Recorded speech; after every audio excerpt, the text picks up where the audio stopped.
Mesdames, Mesdemoiselles et Messieurs, bonjour. Soyez les bienvenus sur notre chaîne de télévision YouTube, la GMTV, la chaîne du Penser Autrement. Aujourd'hui, nous allons parler d'un thème très important, Europe-Afrique, à quand deux continents vraiment partenaires. Bonjour, M. Gueye. Bonjour, chère madame. Comment allez-vous? Ça va bien, et chez vous? Alhamdulillah. Alhamdulillah. Monsieur Gueye, que vous inspire la récente décision de l'Europe d'ouvrir ses frontières dans cette période post-Covid, uniquement pour quelques pays africains triés sur le volet? Je vous remercie, chère madame. Encore une fois, je vois que vous avez posé vraiment les vraies questions au bon moment. Et ça, je vous en remercie infiniment. Mais avant de répondre à votre question, permettez-moi de profiter un peu de cette émission pour remercier vraiment les journalistes de notre pays pour l'appui inestimable qu'ils nous apportent dans le cadre du conseil pour améliorer, pour parfaire, pour vraiment être plus efficace au service du Sénégal et du monde. Je ne peux pas les citer tous parce que sinon je risque d'oublier.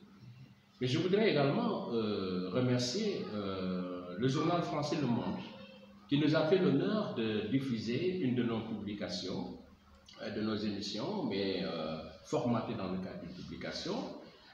C'était l'émission que vous aviez bien choisi le sujet, qui portait sur la relance post-Covid au niveau des pays de l'UEMOA. Vraiment, cette diffusion-là nous a fait honneur. Et je voudrais vous aussi vous témoigner toute ma reconnaissance pour le choix que vous avez eu à faire par rapport effectivement à ce sujet. Maintenant, pour répondre à votre question, alors je dirais simplement que c'est vrai, l'Europe a décidé d'ouvrir ses frontières. L'Europe a choisi 15 pays et parmi ces 15 pays, il y a en tout cas 4 pays africains. Alors, l'Europe a ses critères, c'est vrai.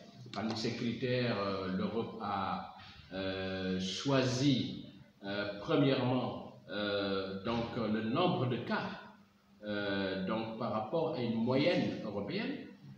Deuxièmement, également l'évolution sur 15 jours de la situation effectivement de ce nombre de cas.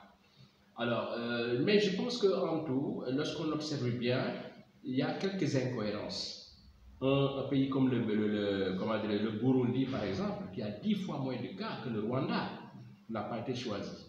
Vous savez, je rappelle qu'il y a 4 pays qui ont été choisis. Donc il y a l'Algérie, il y a la Tunisie, vous avez également le Maroc et le Rwanda.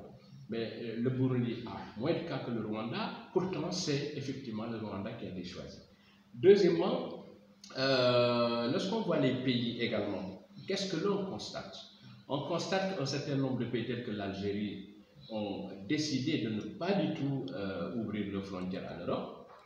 Et également, le Rwanda également a décidé de n'ouvrir qu'au mois d'août. Donc ça veut dire que là, ils ont décidé de ne pas appliquer la réciprocité.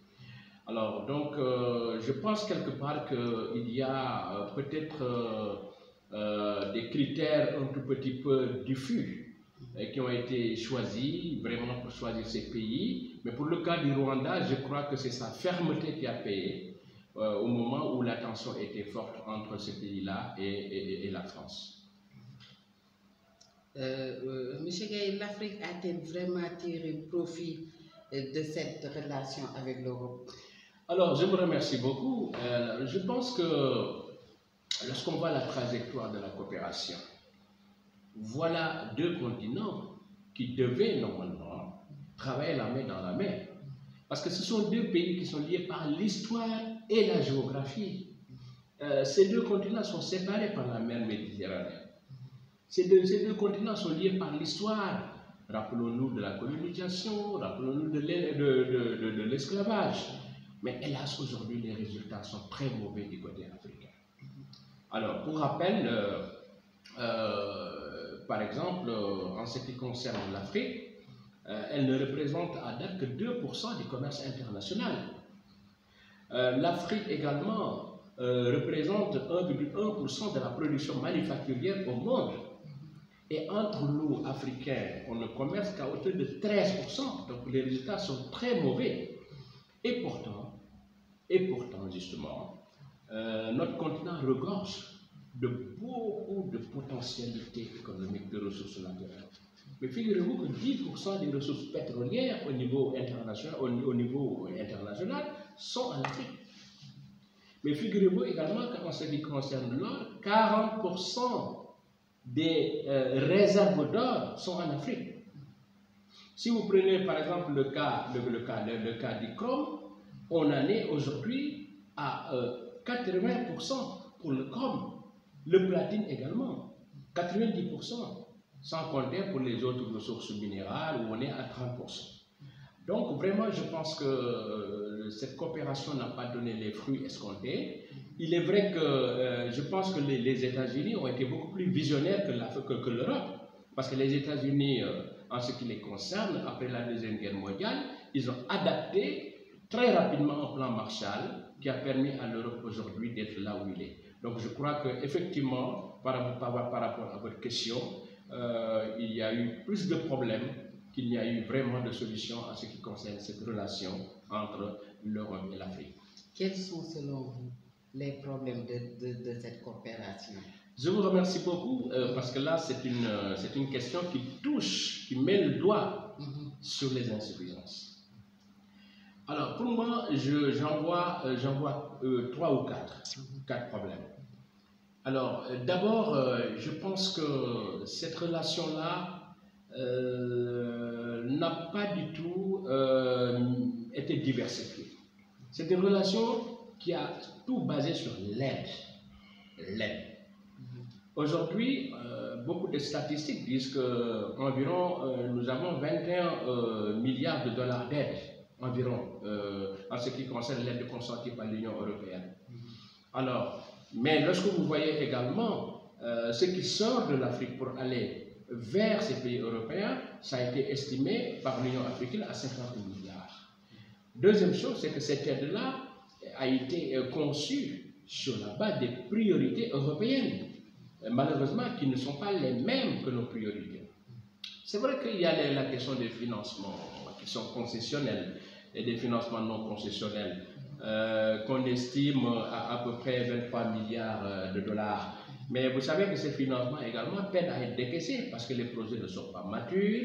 Alors l'Europe parle beaucoup de capacité d'absorption, mais pour moi, c'est les conditions préalables au premier décaissement qu'on met en place qui sont des conditions extrêmement difficiles à atteindre. Donc je crois que tout ceci fait qu'il est, à mon humble avis, très très difficile aujourd'hui de défendre l'aide telle qu'aujourd'hui c'est formaté entre les deux continents. Ça c'est le premier élément. Alors le deuxième élément, c'est que les deux continents n'ont pas su développer des relations de complémentarité industrielle. Mais figurez-vous, chère madame, que l'Europe a la technicité, l'Europe a alors le sens de l'organisation, l'Europe a les financements, mais l'Afrique a les matières premières, l'Afrique a les terres, l'Afrique également a un dividende démographique qui est là, et l'Afrique également a une main-d'œuvre qui n'est pas extrêmement coûteuse. Alors les deux auraient pu vraiment, dans le cadre d'une opération de synergie, s'adjoindre pour pouvoir vraiment être un pôle très important pour le monde entier, de manière à asseoir une meilleure transformation des matières premières locales, de manière également à industrialiser le continent pour que les jeunes restent et ne puissent pas aller au niveau de l'immigration. Mais hélas, ça n'a pas été fait et aujourd'hui, c'est un des problèmes aujourd'hui de la coopération. Alors l'autre problème, c'est qu'il faudrait quand même que l'Europe songe à restituer le bien mal acquis. Vous savez que la plupart de nos dirigeants, beaucoup de nos dirigeants ont détourné de l'argent qui est là-bas. Et beaucoup de législations européennes refusent de les restituer.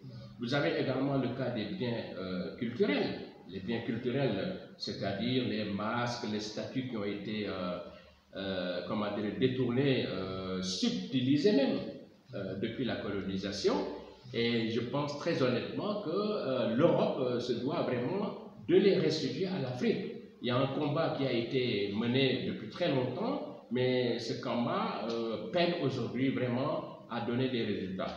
Donc, je pense que l'ensemble de ces aspects-là font que, personnellement, je suis de ceux qui pensent que cette relation n'est pas une très bonne relation et que ça a besoin d'être dépoussiéré pour que vraiment très rapidement les deux continents puissent travailler de manière complémentaire pour augmenter leur valeur ajoutée. Mais je voudrais également ajouter les APE. Vous regardez aujourd'hui les APE, les accords de partenariat économique. L'Europe a voulu faire des forcing.